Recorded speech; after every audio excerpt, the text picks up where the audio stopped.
अली जी, कुशवाहा जी और प्रीतम सिंह जी हैं। आज की ये प्रेस कॉन्फ्रेंस कल जो इलेक्शन हुआ और उसके बाद जो रिजल्ट्स आए हैं उसी के सिलसिले में आज ये बुलाई गई है। तो मैं सीधे अपने राष्ट्रीय अध्यक्ष उदय सिंह जी से आग्रह करूंगा कि वो आपको संबोधित करें। धन्यवाद विदुर जी। नमस्कार दोस्तों, जैसा विदुर जी ने बताया, आज प्रेस कॉन्फ्रेंस है कि कल जो परिणाम आए हैं बिहार के विधानसभा चुनाव का, उसके संदर्भ में और जन स्वराज पार्टी को क्या कहना है। तो सबसे पहले बिहार की जनता को बहुत बहुत धन्यवाद, उनको बधाई हो। उन्होंने बढ़ चढ़कर इस 2025 के विधानसभा चुनाव में अपनी हिस्सेदारी दिखाई, जो लोकतंत्र के लिए बहुत ही अच्छा है। उसके बाद एनडीए को प्रचंड बहुमत पाने के लिए बहुत बहुत धन्यवाद और आने वाले दिनों के लिए उनको बहुत बहुत शुभकामनाएं। हमें और भी खुशी होती कि अगर ये एनडीए की प्रचंड बहुमत उनके सरकार द्वारा किए गए काम के आधार पर मिलता, लेकिन जैसा कि ये जग जाहिर है और जन स्वराज का मानना है, ये मतदान जो हुआ है और ये जो उन्हें बढ़त प्राप्त हुई है, ये जो प्रचंड बहुमत उन्हें मिला है, ये खरीदा गया हुआ प्रचंड बहुमत है। पहली बारी देश में, हालांकि छोटे छोटे ऐसे प्रयास होते रहे हैं, लेकिन पहली बारी मेरा मानना है, हम लोग सबका मानना है और अधिकांश बिहार के लोगों का मानना है, बाहर के लोगों का मानना है।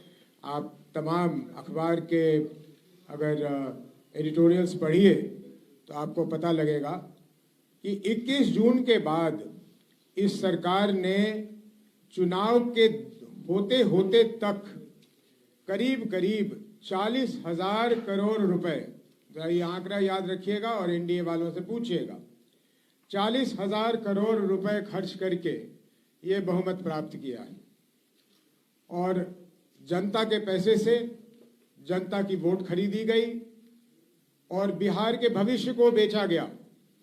ये जो पैसे खर्च हुए हैं, इसको वहन करने की शक्ति बिहार के अर्थव्यवस्था में नहीं है और इस कारण जहां आवश्यक खर्च करने थे सरकार के पास, अब राशि नहीं बचेगी, न शिक्षा को सुधारने के लिए, न स्वास्थ्य को सुधारने के लिए, ना यहाँ पे इंफ्रास्ट्रक्चर बनाने के लिए।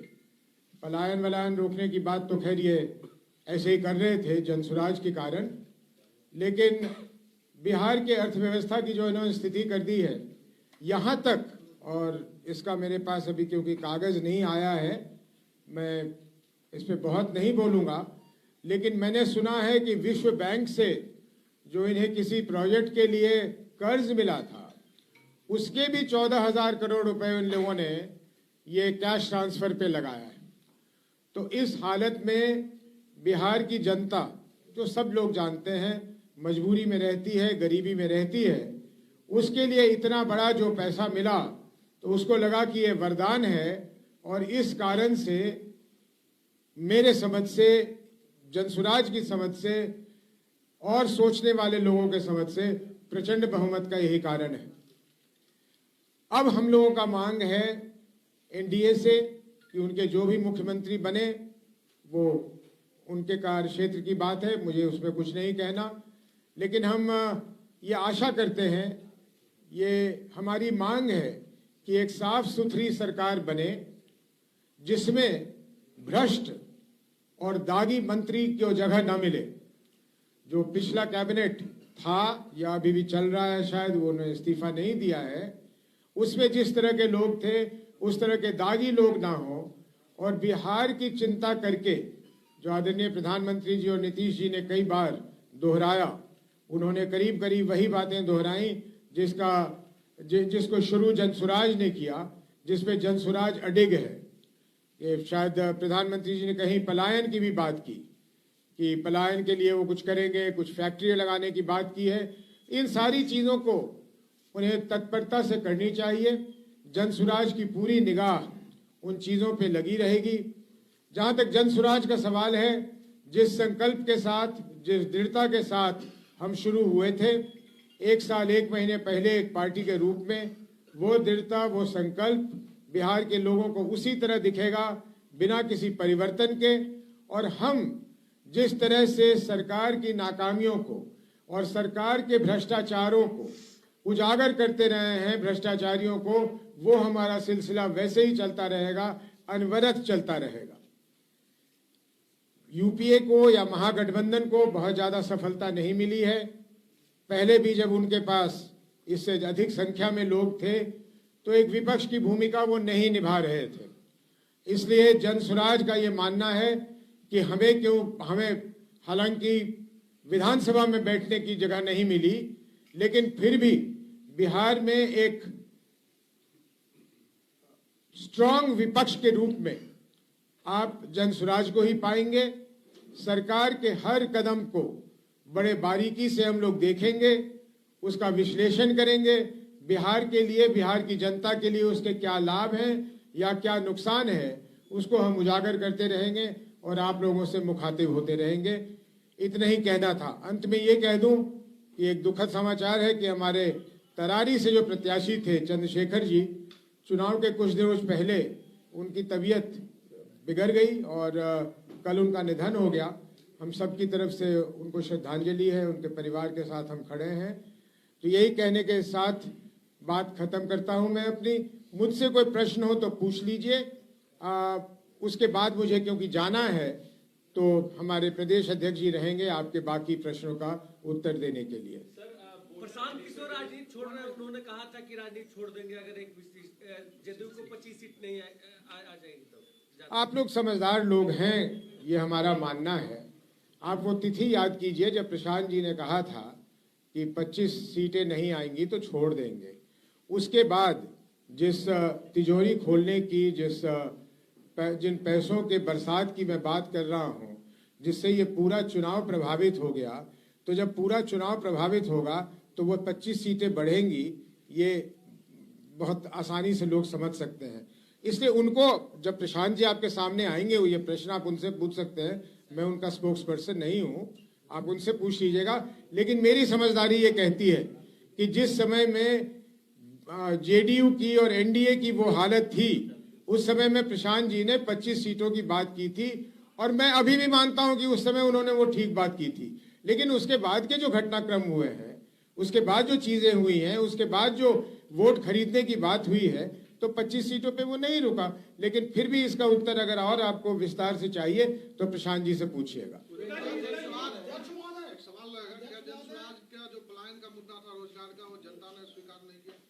जनता ने बिल्कुल स्वीकार किया। अगर मैं सोच रहा था कि प्रदेश अध्यक्ष जी उसका उत्तर देंगे, लेकिन मैं बता देता हूं। देखिए, ऐसा है कि जन स्वराज को निराशा है, हम हताश नहीं हैं, हमें वोट नहीं मिले, तो हमारा ये पूछना है अपने आप से भी कि भाई हमारे वोट कहां चले गए। तो वोट यहां चले गए कि राजद के न आने के डर से हमारे जो वोट थे वो पिछले आखिरी के 2-3 दिनों में एनडीए की तरफ चले गए और इस कारण हमारे वोट हर जगह पे आपको बहुत ही कम दिखेंगे। हम खुद आश्चर्यचकित हैं कि आखिर ये वोट हमारे गए कहां। लेकिन वोट जाने का मुख्य कारण ये है कि राजद के आने के डर से, मैं महागठबंधन भी नहीं कह रहा हूं, उसमें कांग्रेस से उतनी डर नहीं थी उनको, लेकिन राजद के ना आ जाने की वजह से, कि राजद ना आ जाए, उन्होंने वोट शिफ्ट किया। उसके अलावे दिल्ली में जो बम ब्लास्ट हुआ, उसका बाकी के बिहार पे क्या असर पड़ा नहीं पड़ा मुझे मालूम नहीं, लेकिन क्योंकि मैं उस समय सीमांचल में था, वो मेरा गृह क्षेत्र है, इसलिए सीमांचल में उस बम ब्लास्ट का ध्रुवीकरण करने में काफी ज्यादा उसकी भूमिका रही है।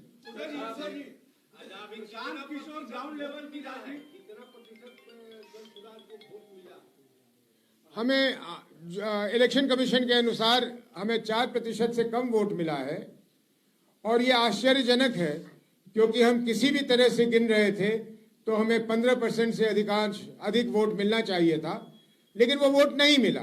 क्यों नहीं मिला, इसकी हम अंदर चर्चा करेंगे और कोई ना कोई नतीजे पे पहुंचेंगे। लेकिन प्रथमदर्शी यही दिखता है कि राजद ना आ जाए इस डर से हमारे जो वोट थे वो एनडीए की तरफ शिफ्ट हुआ। हमेशा ग्राउंड लेवल की नेताओं से राजनीति करवाते रहे, क्या बिहार के ग्राउंड लेवल की राजनीति को करने में उनसे चूक हुई? बिल्कुल नहीं चूक हुई। देखिए, जब कोई किसी को विफलता हाथ लगती है तो आलोचना करने वाले बहुत आ जाते हैं, लेकिन हम लोग का नहीं मानना कि हम लोगों ने कोई गलती की है, न मुद्दों को उठाने में, न मुद्दों को लोगों तक पहुंचाने में, न उनको ये समझाने में कि बिहार का बदलाव करना अति आवश्यक है। परंतु दो चीजें जो हुई, पहली बात तो जिस तरह से पैसों का ये बौछार हुआ जो मैं पहले ही बता चुका हूं, और दूसरी बात राजद के आने के डर से कि राजद ना आ जाए, वो जंगल राज कह लीजिए, जो भी राज कह लीजिए, हालांकि मैं नहीं मानता कि वो जंगल राज था, लेकिन लोगों के मन में वो भय था। और क्योंकि हमारी तरफ उन्होंने उस तादाद में मुसलमानों को आते हुए नहीं देखा, कम से कम बाहर से नहीं देखा, तो इसलिए जो हमारे दूसरे वोटर्स थे वो एनडीए की तरफ चले गए और हमारे वोट के प्रतिशत को कम किया। मेरा ये सवाल है कि जिस तरह से आप बिहार को नई पद्धति राजनीति की बताने निकले थे, कई बार जो पदयात्रा भी हुआ कई वर्षों से, तो क्या अब आपको लग रहा है कि फिर से जनसुराज को पुरानी किताब पढ़ने की जरूरत है बिहार की राजनीति? बिल्कुल नहीं, हमने पुरानी किताब बंद भी कर दी है, शायद जला भी दिया है। हम उसी किताब को पढ़ते रहेंगे, शायद पहले चैप्टर पे वापस जाना पड़े, जहां से हम शुरू हुए थे, जहां से प्रशांत जी शुरू हुए थे, हम बिल्कुल उसी पे चलेंगे। उसी की जरूरत है बिहार को। बिहार के लोग हमें बार बार कह रहे हैं कि हमें वही चाहिए। इसलिए एक घटना, क्योंकि एक चुनाव में हमारे साथ ये हुआ है या बिहार के लोगों ने अपने साथ ये किया है, वो तो समय बताएगा, लेकिन हम कहीं से भी बदलने वाले नहीं हैं। जिन मुद्दों पे हम चले थे उन्हीं मुद्दों पे पूरी दृढ़ता और संकल्प के साथ उन्हीं मुद्दों पे बढ़ते रहेंगे। क्लीन बोल्ड होने का रीजन क्या हुआ, समीक्षा तो अभी तक नहीं किए होंगे, लेकिन 243 में एक भी सीट नहीं ला पाए। बिल्कुल, हमने पहले कहा था कि या तो हम 243 में 200 सीटें लाएंगे या शून्य होंगे। आप मेरी बात सुन लीजिए, मेरी बात को याद कर लीजिए, प्रशांत जी की बात को याद कर लीजिए। हम जानते थे कि इसकी संभावना है। जिस लीप ऑफ फेथ की बात एक बार नहीं दर्जनों बार प्रशांत किशोर जी ने किया है, वो लीप ऑफ फेथ क्या था? कल लीप ऑफ फेथ नहीं हुआ। 6 तारीख को और 11 तारीख को वो लीप ऑफ फेथ बिहार की जनता ने नहीं किया। बिहार की जनता ने एक तो कुछ ये पैसों की वजह से जो भी कहिए कि लालच में आ गए या उनकी जरूरत थी या जो भी था, और हमें खुशी है कि उनको मिला है, गैर जिम्मेदार तरीके से मिला है। बिहार की अर्थव्यवस्था को तोड़ने का ये एक नया तरीका है, लेकिन जनता को पैसों की आवश्यकता थी, जनता को पैसे मिले, हमें खुशी है। लेकिन इस कारण हमसे कहीं भूल नहीं हुई। 3 साल में जमीन पे तब क्या काम किया जब जनता कन्वर्ट हो गई पैसे को लेके? तो अब ये कहना बड़ा मुश्किल है और इस पे टिप्पणी ना करूं तो अच्छा है। क्या आप भी इस बात को मानते हैं कि प्रशांत जी तमाम बड़े पार्टी को जितवाने का दावा करते रहे हैं, जब खुद लड़े तो क्या प्रश्न अब खड़ा हो रहा है कि अब खुद तो एक सीट भी नहीं ले आ पाए, जमानत नहीं बचा पाए? सर, वोटर एडिशन डिलीशन कितना बड़ा मुद्दा है, क्योंकि इंडिया गठबंधन के तमाम जो बड़े लीडर्स हैं मान रहे हैं कि वोट चोरी हुई है। आपको लगता है? जनसुराज का ये मानना नहीं है। जनसुराज का मानना है कि अगर 42 लाख लोग वोटर्स कटे हैं और उसमें ऑब्जेक्शन सिर्फ 4 लाख लोगों ने दिया है, तो मोटे तौर पे जो इलेक्शन कमीशन ने किया होगा वो ठीक किया होगा। मृत लोग हुए होंगे या जो लोग हमेशा के लिए बिहार से चले गए, तो 42 लाख लोग कट गए, तो इससे जनसुराज को कोई आपत्ति नहीं है। और ये कहना कि इसकी वजह से एनडीए जीत गई या महागठबंधन हार गई या जनसुराज को 0 सीटें आ गई, ये बिल्कुल निराधार है, इसका कोई मतलब नहीं है।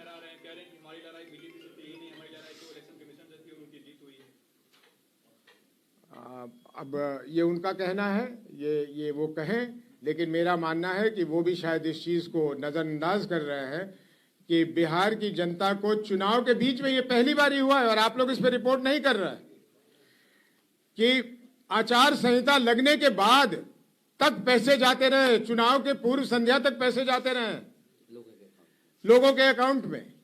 जिस महिला को 500 रुपए के लिए वो कुछ भी बेचारी करने के लिए तैयार हो जाती है, दिन भर काम करती है, उसके खाते में अगर 10,000 रुपए आ जाएं और उसको मालूम है कि ये दोबारा मिलने वाला नहीं है, तो वो तत्कालिक रूप से तो वो वोट देगी।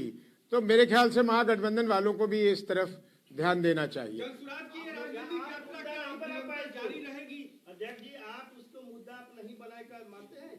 10,000 रुपए जो चुनाव के बीच भी बढ़ता रहा, इसको मुद्दा, इस नैरेटिव को आप नहीं भुला पाए, ये मानते हैं? नहीं, हमें भुनाने की जरूरत नहीं थी। हम तो एक तरह से देखिए, चुनाव जीतना हारना ही सब कुछ नहीं होता। बिहार के लोगों को फायदा हो, हम इसके पक्ष में हैं। अगर हम 2,000 रुपए का मुद्दा नहीं उठाते तो 1,100 रुपए का पेंशन नहीं होता। हम लोगों का ये कहना है कि यही चीजें करने का एक जिम्मेदार तरीका हो सकता था। इस तरीके से बांट देना खजाने को खोलकर, ये गलत है। इसलिए इसको भजाने की कहां इसमें ये है। हम तो कह रहे हैं कि वो 2 लाख रुपए तुमने देने, अब दो, अब दिखाओ 2 लाख रुपए देकर कहां से दोगे, कैसे दोगे, तुम्हें राजस्व लाने का क्या तुमने योजना बनाया है, उसकी बात करो। आपका क्या प्रश्न था मनोज जी?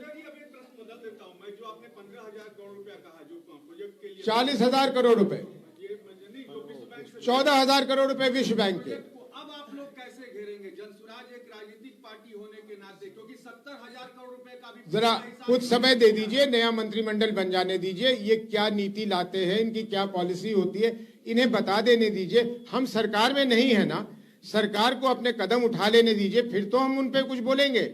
लेकिन मैंने ये कह दिया, आपका पहला प्रश्न था, उसका उत्तर दे दूं। जैसे जनसुराज चल रही थी उसी तरह चलेगी। और सबसे बड़ा मुद्दा, जिस तरह से हम प्रखर रूप से भ्रष्टाचार के मुद्दों को उठा रहे थे, उसी तरह उठाते रहेंगे। जिन बाकी लोगों को, अगर इन्होंने मंत्रिमंडल में उन लोगों को लिया जिनके बारे में हमारे पास सूचना है, तो उस सूचना को फिर सार्वजनिक करेंगे। ये आप लोगों के सामने बोल देता हूं, कहीं ऐसा ना सोचे कि चुनाव खत्म तो वो बात खत्म, बिल्कुल नहीं खत्म। भ्रष्टाचार नहीं होने देंगे, भ्रष्टाचार पे हमेशा रोक लगाएंगे, भ्रष्ट लोगों को उजागर करेंगे, चाहे वो अफसर हो या राजनेता हो। ये जनसुराज निरंतर करती रहेगी। विपक्ष रहा नहीं, क्योंकि उतनी सीटें ही नहीं आई है, 10% के लायक विपक्ष नहीं रहा। क्या जनसुराज विपक्ष है, विपक्ष जीवित है। अभी भी अगर देखिएगा तो 50% वोट एनडीए को नहीं मिला है, इसलिए विपक्ष है। बिहार में लोग विपक्ष की भूमिका निभाएंगे और जनसुराज बाखूबी इस को निभाएगा। मेरा एक सवाल है आपसे, जिस प्रकार से प्रशांत किशोर शराबबंदी की खिलाफत कर रहे थे, क्या लगता है आधी आबादी ने इस कारण से भी आपको नकार दिया? बिल्कुल नहीं, शराबबंदी के पक्ष में सारी महिलाएं थी और इसका मैं व्यक्तिगत रूप से आपको कई उदाहरण दे सकता हूं कि महिलाओं ने कहा कि इसको जल्दी खत्म कीजिए, ये हमारे लिए अभिशाप है। क्योंकि हमारे घर में सूखे नशे की इतनी ज्यादा प्रचलन हो गई है और जो शराब सस्ती में हुआ करती थी वो महंगी शराब मिलती है और लोग महंगे दर पे वही शराब खरीदते हैं। जितना इसके कारण भ्रष्टाचार है उसकी कोई सीमा नहीं है, इसलिए ये कारण नहीं है। और मुस्लिम वोट बैंक की राजनीति का हिस्सेदारी की लगातार बात की, भागीदारी की, ऐसे में क्या लगता है मुस्लिम समाज जनसुराज को पूरी तरह से नकार देगी? मुझे लगता है कि मुसलमानों को पूरी बात हमारी समझ नहीं आई और जिस तरह से हम उन्हें अपनाना चाहते थे, जिस तरह से हमने अपने दरवाजे खोले थे उनके लिए, उन्होंने उसको अभी स्वीकार नहीं किया तत्कालिक रूप से। हमारी प्रयास जारी रहेगी और मुझे कोई संदेह नहीं है कि देर सवेर मुसलमान भाई भी देखेंगे कि जनसुराज के साथ चलने से उनका ही लाभ है। मुझे सर बस संक्षेप में बात एक पूछना चाहूंगी, सुमेधा बीबीसी से जी। अगर आप फैक्टर्स बता दें संक्षेप में बस हमें, कि क्या वो 2 फैक्टर्स रहे हैं सबसे बड़े रूप से जो आपको लग रहा है कि जिसकी वजह से खाता नहीं खुल पाया है? बिल्कुल, मैं दोनों फैक्टर आपको बता देता हूं। पहला और इमीडिएट फैक्टर जो था वो इस तरह का लारगैस का बांटना, ये जो 40,000 करोड़ रुपए बांटे गए हैं, इसका हमारे लिए बहुत खराब परिणाम मिला है और मुझे लगता है कि महागठबंधन के लोग भी इससे प्रभावित होंगे। आज न कल उन्हें भी ये समझ आने लगेगा कि जिस तरह से महिलाओं ने, जिनके खाते में पैसे गए हैं, और अगर आप वोट की परसेंटेज को देखिएगा तो करीब करीब 72% महिलाओं का इसमें भागीदारी है। तो हम लोगों का ऐसा मानना है कि तत्कालिक, क्योंकि उन्हें तुरंत पैसे मिले, उन्होंने इन पैसों से एनडीए की तरफ वोट किया है। ये पहली बात। दूसरी बात, जनसुराज की जो वोट बैंक थी वो चाहती थी कि एक विकल्प मिले, लेकिन वो कतई नहीं चाहती थी। जनसुराज को चाहने से ज्यादा उनकी चाहत ये थी कि आरजेडी के लोग, महागठबंधन में भी मैं फर्क कर रहा हूं, उन्हें कांग्रेस से उतनी परहेज नहीं जितना उन्हें लालू जी और आरजेडी और तेजस्वी जी से परहेज है, ऐसा हम लोगों का मानना है। और इस कारण जब उन्होंने देखा कि हमारे साथ बहुत बड़े तादाद में मुसलमान भाई खड़े नहीं हुए हैं और उनको हम विश्वास नहीं दिला पाए, जिसको हम अपनी विफलता कहिए तो मैं मानने को तैयार हूँ, राष्ट्रीय अध्यक्ष हूँ, ये स्वीकार करता हूँ कि हम उन्हें ये विश्वास नहीं दिला पाए कि बिना मुसलमान के भी अगर वो सारे लोग हमें मत दे दें तो हम बहुत अनेकों सीटों पर कामयाब होते।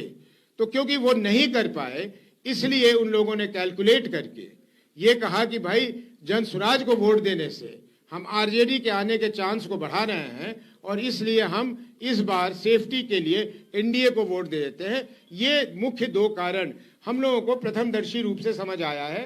लेकिन मैं साथ में जोड़ दूं, बहुत सारी चीजें हैं जिसको और महीनी से गहराई से देखने की जरूरत है और इस पर हम लोग जब चर्चा कर लेंगे तो कुछ दिनों बाद शायद और विस्तार से हम आप लोग को बता सकें। धन्यवाद, थैंक यू। और कोई प्रश्न हो तो प्रदेश अध्यक्ष जी करेंगे। आई डोंट थिंक, मुझे नहीं लगता है कि आप में से किसी और के पास कोई प्रश्न है, लेकिन मैं केवल एक बात ऐड करना चाहूंगा। जनसुराज के अपने सारे कार्यकर्ताओं को जो बिहार भर में हमारे साथ हैं, उन सबको मैं ये भरोसा दिलाने के लिए आया हूँ, यहाँ ये बात कह रख रहा हूँ कि जनसुराज अपने निर्धारित मार्ग पर चलती रहेगी। हम उनसे बहुत जल्दी ही वापस वैसे ही कनेक्ट होंगे जैसे हम उनके साथ थे और अपने संगठन को मजबूत करने के लिए और आगे बढ़ाने के लिए उनके सहयोग की हमेशा आकांक्षा रखते रहेंगे। तो आप सबका बहुत बहुत धन्यवाद, हमारे कार्यकर्ताओं का बहुत बहुत धन्यवाद और आप सब महानुभावों का यहाँ प्रेस कॉन्फ्रेंस में आने के लिए भी बहुत धन्यवाद। अध्यक्ष, एक छोटा सवाल है। इस तरह से सत्ताधारी दल ने लगातार 10,000 रुपया मार्च करके 1,61,00,000 महिलाओं को दिया पैसा। क्या आने वाले समय में जो भी चुनाव है अन्य प्रदेशों में जहाँ सत्ताधारी दल एनडीए है, तो जो भी हो, वो भी अगर इस तरह के प्लीज अपनाते हैं तो कहीं न कहीं तो विपक्ष को इसका खामियाजा भुगतना पड़ेगा। इसको लेकर जनसुराज क्या करेगा? आपका सवाल दूसरी तरह से होना चाहिए था। आपका सवाल ये होना चाहिए था कि अगर सत्तारूढ़ दल अपने अधिकारों का इस तरह से दुरुपयोग करे तो क्या न्यायालय को इसका संज्ञान लेना चाहिए या नहीं लेना चाहिए? इलेक्शन कमीशन को और न्यायालय को। और ये काम जितना हमारा है उतना आप सब का भी है। आप सब भी अगर इस बात को उठाएं तभी जनतंत्र और गणतंत्र सुरक्षित रह सकता है। और एनडीए वाले क्यों, जो सरकार जहां है वो करेगी। जो भी सरकार है, हर सत्तारूढ़ दल के बारे में हमने कहा, हर सत्तारूढ़ दल इस तरह से अगर अपने अधिकारों का दुरुपयोग करने लगे और सारे नियम कानून की धज्जी उड़ाने लगे तो जनतंत्र ज्यादा दिन तक जिंदा नहीं रह पाएगा। इसके जिम्मेदार हम भी हैं, आप भी हैं। धन्यवाद। अध्यक्ष जी, आज बड़ा अच्छा मौका है, अगले साल जो पंचायत का चुनाव है, क्या आप अपने कार्यकर्ताओं को वहां उस रूट तक उतार के पंचायत में भी जाना? हमारे संगठन पंचायतों तक बनना है, लेकिन पंचायत इलेक्शन में हम किस हद तक अपनी भागीदारी लेंगे इसके बारे में